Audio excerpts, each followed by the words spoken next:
Friends, welcome back to our YouTube channel. तो अभी तक आप लोगों ने जितने भी शेड्यूल्स हैं और जितने भी पार्ट्स हैं कॉन्स्टिट्यूशन के, वो सारे देख लिए और मैंने उसको पढ़ाया। और अब मैं आगे आपको पढ़ाऊंगा कि जो आर्टिकल्स हैं, जिन पार्ट में जो आर्टिकल्स हैं उनमें क्या क्या चीजें दी हुई हैं। तो इसके पहले मैं आप लोग का एक डाउट क्लियर कर देना चाहता हूँ कि काफी लोगों का कॉमेंट आया था कि क्या जो आपने 11th शेड्यूल को ऐड करने की बात बताई है 1992 में, वो सही है या लूसेंट में 1990 दिया हुआ है। तो उसके बारे में आपको बता दूं कि जो एक्ट था, amendment act, 73rd amendment act और 74th अमेंडमेंट एक्ट, तो वो पास हुआ था 1992 में और इफेक्टिव हुआ था 1993 में। तो कहीं आपको 1992 में लिखा मिल जाएगा, कहीं 1993 लिखा मिल जाएगा। लेकिन अगर एग्जाम में आता है 73rd अमेंडमेंट एक्ट या किस एक्ट से नया शेड्यूल 11th शेड्यूल ऐड किया गया, तो आप बताएंगे 73rd अमेंडमेंट एक्ट 1992। और अगर ये आया कि कब से ये इफेक्टिव हुआ, तो आप लिखेंगे उसको 1993, क्योंकि ये 24 अप्रैल 1993 से इफेक्टिव हुआ और राजस्थान के नागौर जिले से इफेक्टिव हुआ था। बलवंत राय मेहता समिति थी। तो ये सारी चीजें आप याद रखेंगे। तो इसको आप जो भी कंफ्यूजन आपको लग रहा था उसको क्लियर कर दिया मैंने कि 1992 में अमेंडमेंट एक्ट पास होता है, 1993 24 अप्रैल से इम्प्लीमेंट होता है और उसी 24 अप्रैल को आज भी हम पंचायती राज दिवस के रूप में मनाते हैं। तो राजस्थान के नागौर जिले से वो इम्प्लीमेंट हुआ था। तो आइए अब आगे देखते हैं कि जो हमारी देशी रियासतें थी इंडिया में इंडिपेंडेंस के बाद, तो उनको मतलब उनके ऊपर ब्रिटिश गवर्नमेंट ने तो खेल दिया था कि उनके ऊपर छोड़ दिया था कि आपको जो करना हो वो करिए। अगर आपको साथ रहना हो रहिए, अगर अलग स्टेट बनाना हो, अपना अलग कंट्री बना लीजिए, या आप चाहिए तो ब्रिटिश के ही उसमें रहिए।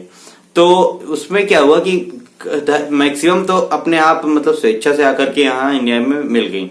लेकिन कुछ ऐसे स्टेट देसी रियासतें थी, प्रिंसली स्टेट्स थे, कि जिनका ये था कि उनके जो रूलर थे वहां पे, जो भी उनके किंग थे, वो तो थे डिफरेंट रिलीजन के। मतलब जैसे कोई मुस्लिम था तो वहां की जो पूरी जनता थी वो हिंदू थी, और कोई हिंदू था तो वहां की पूरी जनता मुस्लिम थी।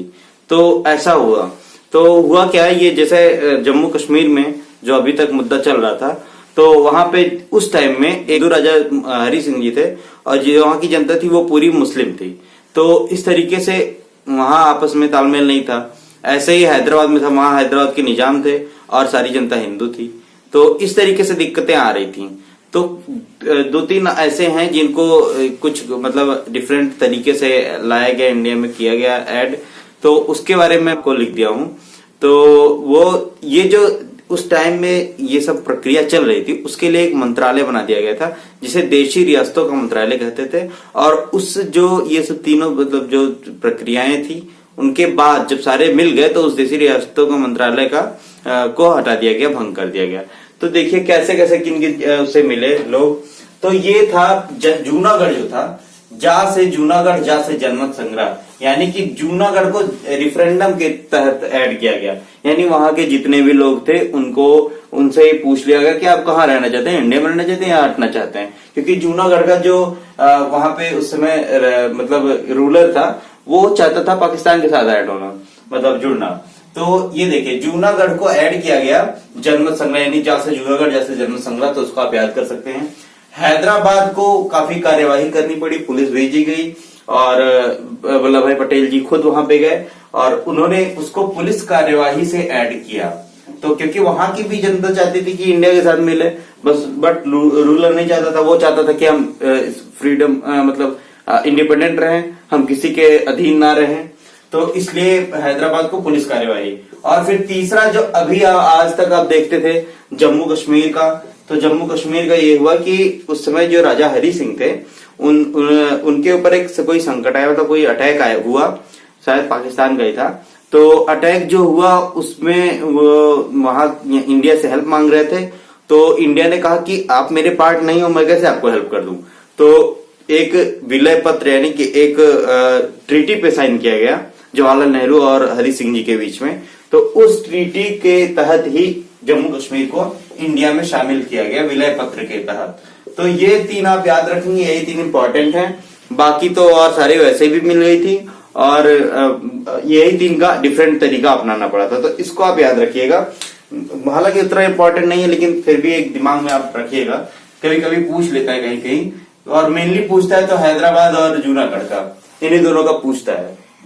ये भी पूछ लेता है कि कौन सा ऐसा प्रिंसली स्टेट था जिसको ये पुलिस कार्यवाही से लाना पड़ा था, इंडिया में शामिल करना पड़ा था।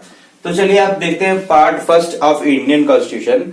तो पार्ट फर्स्ट में मैंने आपको बताया था कि 1 to 4 इतने आर्टिकल पार्ट फर्स्ट में है, यानी कि 1 से लेकर 4 तक आर्टिकल जो है वो पार्ट फर्स्ट में। तो देखिए पार्ट फर्स्ट में आता है union and it's union territories, ये आता है संघ एवं उसका राज्य क्षेत्र। तो उसके आर्टिकल 1 में दिया हुआ है कि इंडिया जो है वो है यूनियन ऑफ स्टेट्स, यानी इंडिया एक राज्यों का संघ है, इस बात का जिक्र किया गया है आर्टिकल फर्स्ट में, पार्ट फर्स्ट के आर्टिकल फर्स्ट में। तो इसलिए आप इसको याद रखिएगा। और दूसरा दिया गया है state and it's union territories जो थे वो फर्स्ट शेड्यूल में रहेंगे, मैंने आपको पहले फर्स्ट शेड्यूल पढ़ाया हुआ है। तो इस जो सेकेंड हमारा आर्टिकल है पार्ट फर्स्ट में, उसमें ये कहा गया है कि ये जो यूनियन इट्स यूनियन टेरिटरीज रहेंगे वो रहेंगे हमारे फर्स्ट शेड्यूल में। और तीसरी बात इसमें जो कही गई है वो कही है कि अगर कोई न्यू एरिया, अगर कोई नया क्षेत्र ऐड किया जाता है तो वो इस आर्टिकल जो फर्स्ट आर्टिकल है इसमें रिफ्लेक्ट करेगा। तो मतलब अगर कोई नया ऐड किया जाता है तो फर्स्ट शेड्यूल और फर्स्ट आर्टिकल में वो रिफ्लेक्ट करेगा, ऐसा इसमें बात ऐसी बात की कही गई है। तो पहली बात हो गई कि इंडिया जो है यूनियन ऑफ स्टेट्स है, इंडिया राज्यों का संघ है। दूसरी बात कही गई कि इसके जो यूनियन टेरिटरीज और स्टेट्स है वो शेड्यूल फर्स्ट में दिखाई देंगे। तीसरे कि जो अगर कोई नया ऐड किया जाता है तो वो इसमें रिफ्लेक्ट करना चाहिए। तो ये हो गया आर्टिकल फर्स्ट। आर्टिकल सेकेंड में जो बात होती है वो ये होती है कि किसी भी नए राज्य के, नए स्टेट के एडिशन और स्टेब्लिशमेंट के जो किया जाएगा वो आर्टिकल सेकेंड के तहत किया जाएगा। यानी कि अगर कोई भी नया राज्य नए स्टेट्स को ऐड किया जाता है तो वो क्या किया जाएगा, उसको इसी के तहत किया जाएगा, इसकी स्थापना की जाती है। नए अगर कोई भी नया, अगर जैसे मान लिया इंडिया है वो कोई जैसे भी जो मुद्दा चल रहा है इसके लिए लेकर के जम्मू कश्मीर जो पीओके है, पाक ऑक्यूपाइड है, तो उसमें क्या किया गया, अगर उसको ऐड किया गया तो हमारा ये क्या किया जाएगा, आर्टिकल 2 में चेंज होगा। और आर्टिकल 3 में देखिए, आर्टिकल 3 में दिया गया फॉर्मेशन ऑफ न्यू स्टेट, नया स्टेट बनाने पे, या change in name, region and boundary of state. तो देखिए जो अभी हमारे पास करंटली हैं उनमें से अगर तोड़ के कोई एक नया स्टेट बना दिया जाए, जैसे अभी रिसेंटली हुआ है जम्मू कश्मीर वाले मुद्दे पे, तो जम्मू कश्मीर को 2 यूनियन टेरिटरी में तोड़ दिया गया। तो देखिए फॉर्मेशन ऑफ न्यू स्टेट या यूनियन टेरिटरी वो आएगा आर्टिकल 3 में। तो हमारा चेंज किसमें होगा, ये क्वेश्चन बहुत इंपॉर्टेंट है, इसको ध्यान से देख लीजिए कि अगर जो जम्मू कश्मीर ऐड हुआ है, मतलब हुआ चेंज हुआ है, उसको उसके वजह से कौन से आर्टिकल में चेंज आएगा, ये बहुत इंपॉर्टेंट क्वेश्चन है। तो इसको इंपॉर्टेंट मार्क कर लीजिए कि ये जो जम्मू कश्मीर का रिफॉर्मेशन हुआ है, पुनर्गठन हुआ है, तो उसको हम आर्टिकल 3 के तहत कैसे, क्योंकि फॉर्मेशन ऑफ न्यू स्टेट या यूनियन टेरिटरी ये दिया हुआ है आर्टिकल 3 में। और चेंज इन नेम अगर किसी राज्य का चेंज होता है तो, रीजन उसके क्षेत्र में चेंज होता है तो, या बाउंड्री में चेंज होता है तो, ये तीनों में अगर किसी में चेंज होगा तो हमारा क्या होगा, आर्टिकल 3। तो अभी आपको याद होगा कि आंध्र प्रदेश तेलंगाना 2014 में और 2000 में जो चेंज हुआ था वो हुआ था 3, जो हमारे नए स्टेट फॉर्म किए गए थे वो सारे इसी आर्टिकल 3 के तहत, जो उत्तराखंड, छत्तीसगढ़ और झारखंड 3 बने थे।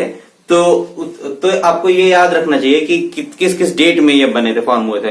तो अगर आपको याद हो कि गांधी जी इंडिया में आए थे 1915 में, तो 195, ठीक है, 1915 उसी से बनेगा, 195 3 डिजिट से। तो 195 इन्हीं 3 डिजिट्स में उत्तराखंड और छत्तीसगढ़ और झारखंड चेंज हुआ। तो सबसे पहले हम स्टार्ट करेंगे यहां से, छत्तीसगढ़ से। तो 1 नवंबर को छत्तीसगढ़, फिर जो 9 नवंबर को उत्तराखंड और 15 नवंबर को चेंज होता है ये झारखंड बनता है। तो ये तीनों आपको याद रखने हैं। और इन तीनों को चेंज होने पे, या अभी जो यूनियन टेरिटरी बना नया जम्मू कश्मीर, वो तीनों में भी अगर किसी आर्टिकल में चेंज होगा तो वो आर्टिकल 3 में। तो आर्टिकल 3 में फॉर्मेशन ऑफ स्टेट या changing name and region of state, तो ये सारे हैं। और अब आपको आगे बताएंगे कि जो आर्टिकल 4 है वो किस बारे में है। तो जो आर्टिकल 4 है उसमें जो हमारा ये बनता है, सेकेंड वाले और थर्ड वाले में जो भी चीजें आती हैं उसके लिए जो लॉज हैं वो दिए गए हैं आर्टिकल 4 में।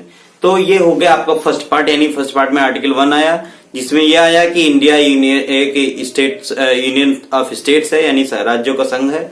दूसरी बात यह है कि अगर कोई भी चेंज होगा इसमें, अगर कोई भी चेंज किसी भी चीज में होगा इंडिया के कॉन्स्टिट्यूशन में या इंडिया के जो टेरिटरी है उसमें, तो वो फर्स्ट शेड्यूल और फर्स्ट आर्टिकल में रिफ्लेक्ट करेगा।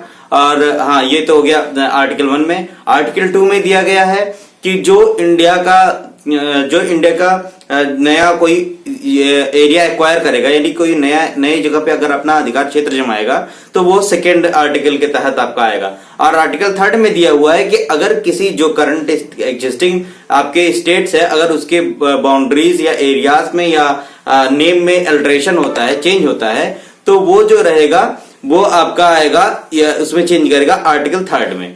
तो और आर्टिकल 4 में इन सब चीजों से रिलेटेड लॉज दिए गए हैं। तो ये हो गया आपका 4 जो आपको मैंने आप बताया फर्स्ट पार्ट में ये सारी चीजें दी गई हैं। तो अब हम बात करेंगे एक सेकेंड पार्ट में, जो हमारा सिटीजनशिप है। सेकेंड पार्ट जाने से पहले एक जो नया मतलब जो आपको बीच का चीज है वो मैं आपको बताऊंगा, वो है हमारे राज्यों का पुनर्गठन, रीऑर्गेनाइजेशन ऑफ स्टेट्स। उसके बारे में मैं आपको बात करूंगा। तो उसके बारे में भी काफी चीजें हुई, काफी उसके लिए कमिटीज बनाई गई। तो उसको सीक्वेंस वाइज आपको याद रखना चाहिए, क्योंकि ये पूछ लिया जाता है। कमिटीज बहुत इंपॉर्टेंट है। कमिटीज को अक्सर करके एग्जाम में पूछा जाता है कि ये कमेटी किस चीज से रिलेटेड है। और आप लोग ये जानिए कि जो भी आप चीजें पढ़िए, तो क्योंकि टाइम कम है इस वजह से आप वही चीजें पढ़िए जो एकदम टू द पॉइंट है, यानी कि जो आपको एग्जाम पॉइंट ऑफ व्यू से इंपॉर्टेंट है। और रोज रोज आप उसको पढ़िए और रोज रिवीजन करिए, तभी आपके दिमाग में वो चीजें बनी रहेंगी। जैसे मान लिया आपने एक वीक में जो पढ़ा वो एक डे आप कोई रखे, चाहे वीकेंड रखे चाहे कोई बीच का डे रखे, कि जिस दिन आप पूरा रिवीजन करेंगे तो आपको जो भी पढ़े रहेंगे उसका एक ओवरव्यू भी समझ में आएगा और आपको अच्छे से चीजें याद भी रहेंगी। तो आइए अब आगे देखते हैं जो रीऑर्गेनाइजेशन ऑफ स्टेट्स के लिए जो चीजें जो कमेटीज बनाई गई, जो वाद विवाद हुआ, उसके बारे में देखते हैं। कब कब हुआ, क्या क्या हुआ और कैसे कैसे स्टेट का रीऑर्गेनाइजेशन हुआ। तो आइए देखते हैं।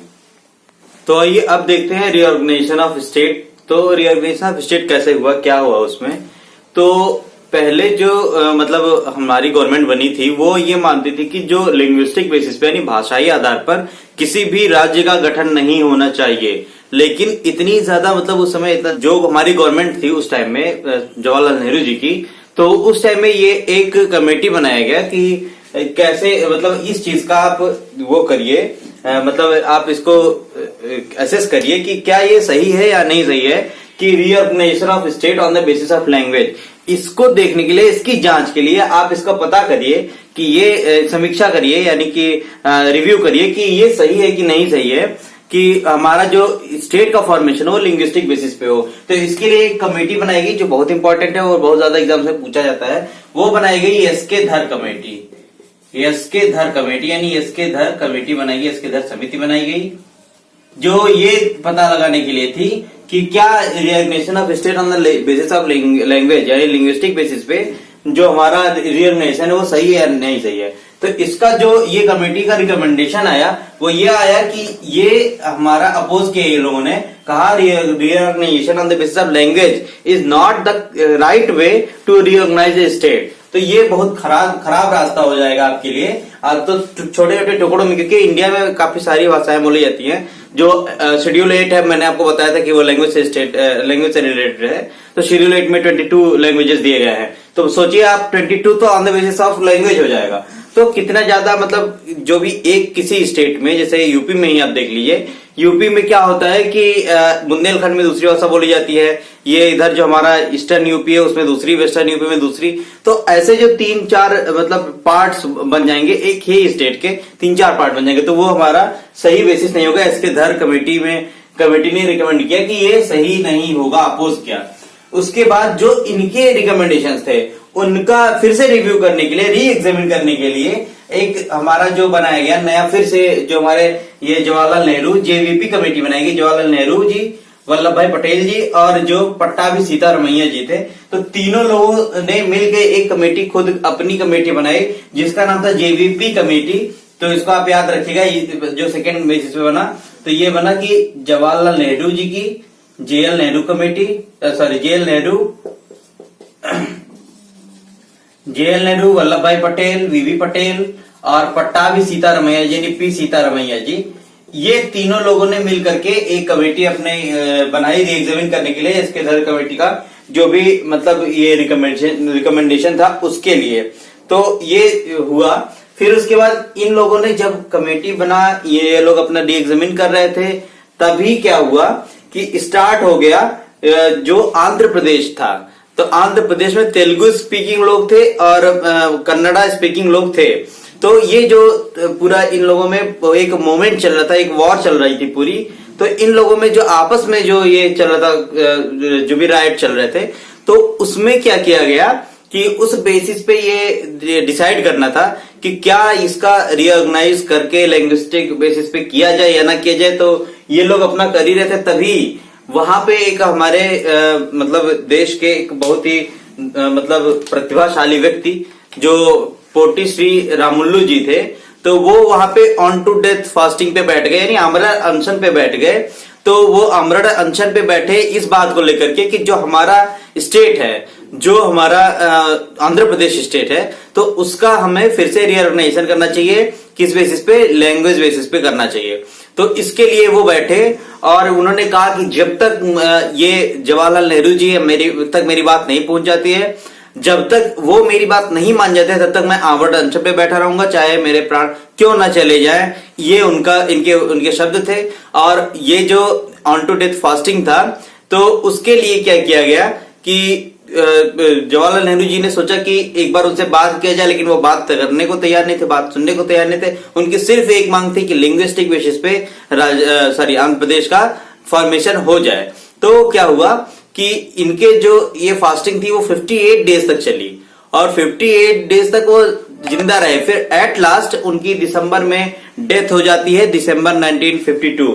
यानी दिसंबर 1952 में 58 डेज की फास्टिंग के बाद हो जाती है रामुल्लू जी की डेथ, और 15 दिसंबर 1952 में तो उनकी हो जाती है आमरण अनशन के बाद मृत्यु हो जाती है पोटी श्री रामुल्लू जी की।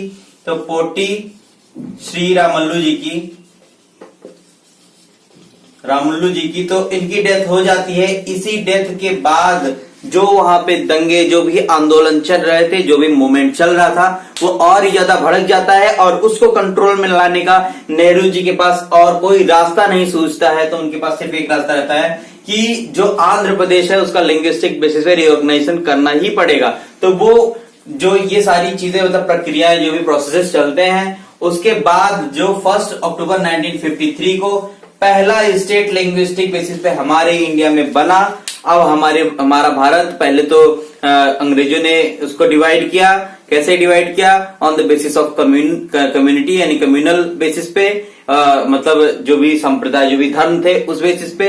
अब हमारा जो इंडिया है वो ऐसा दिखाई दिया कि अब हमारा इंडिया लैंग्वेज बेसिस पे भी बढ़ता हुआ नजर आएगा। लेकिन ये जो वल्लभ भाई पटेल जी थे, उनकी खासियत थी, उनका ये पूरा तरीका था कि जो इंडिया है वो लिंग्विस्टिक बेसिस पे डिवाइड होने के बाद भी एक साथ रहा। तो ये देखिए 1 अक्टूबर 1953 को बनता है आंध्र प्रदेश, पहला ऐसा स्टेट बनता है जो लिंग्विस्टिक बेसिस तेलुगु स्पीकिंग लोगों के लिए ये बनता है पहला स्टेट। तो हुआ, आपको ये चीज याद रखना चाहिए। पहला तो ये चीज कि ये कौन सा पहला स्टेट था जो लिंग्विस्टिक बेसिस बना, वो था आंध्र प्रदेश। किस डेट में बना? तो 1 अक्टूबर 1953 को। ये डेट के साथ पूछा जाता है, तो इसलिए आप इसको याद रखिएगा। Andhra Pradesh first linguistic state, दूसरा 1 अक्टूबर 1953 को इसका फॉर्मेशन होता है तेलुगु स्पीकिंग। तो आप उस कहानी से याद रखेंगे। जो पोटी श्री रामुल्लू जी थे वो 58 के आमरण अनशन पर थे और उनकी मृत्यु हो जाती है। उसके बाद नेहरू जी के हाथ में कुछ भी संभालने के लिए नहीं रह जाता है, तो ये फॉर्म करना पड़ता है 1953 में। तो अब आगे देखते हैं आगे क्या चीजें हैं। और तब उस समय जब फर्स्ट स्टेट बनता है on the basis of language Andhra Pradesh, तो उसकी जो कैपिटल रहती है, उसकी जो राजधानी रहती है, वो रहती है कुर्नूल। तो कुर्नूल को उसका कैपिटल बनाया जाता है। और ये आंध्र प्रदेश जो अभी भी आंध्र प्रदेश में आप देख रहे होंगे 3 राजधानियां चल रही हैं, तेलंगाना और आंध्र प्रदेश का पूरा विवाद आप लोगों ने देखा। तो ये काफी ज्यादा मतलब आंध्र प्रदेश में काफी ये ऐसा स्टेट था जहां पे लैंग्वेज का काफी ज्यादा इम्फेसिस था, लैंग्वेज पे। तो ये देखिएगा आप आगे, और आगे मैं आपको बताता हूँ आगे कैसे कैसे इस स्टेट के फॉर्मेशन के लिए क्या क्या किनको किनको मतलब उसको अपॉइंट किया गया, क्या क्या कमिटीज बनी, इसके बारे में आपको आगे बताता हूँ। तो जब 1956 में बनाना रहता है नया स्टेट, यानी आंध्र प्रदेश का फॉर्मेशन करना रहता है, तो एक स्टेट रीऑर्गेनाइजेशन कमीशन का गठन किया जाता है, यानी फॉर्मेशन किया जाता है। तो इसका काम क्या रहता है कि ये जो हमारा पहले तो स्टार्टिंग में जो भी आंध्र प्रदेश के जो भी रूल रेगुलेशन के तहत बनाया जाएगा उसके बारे में इसका मतलब इसको काम करना रहता है। दूसरी बात ये करनी रहती है कि जो आगे भी अगर किसी स्टेट का फॉर्मेशन का बात रहेगा तो भी ये हमारा जो कमीशन रहेगा वो आगे के अभी देखेगा।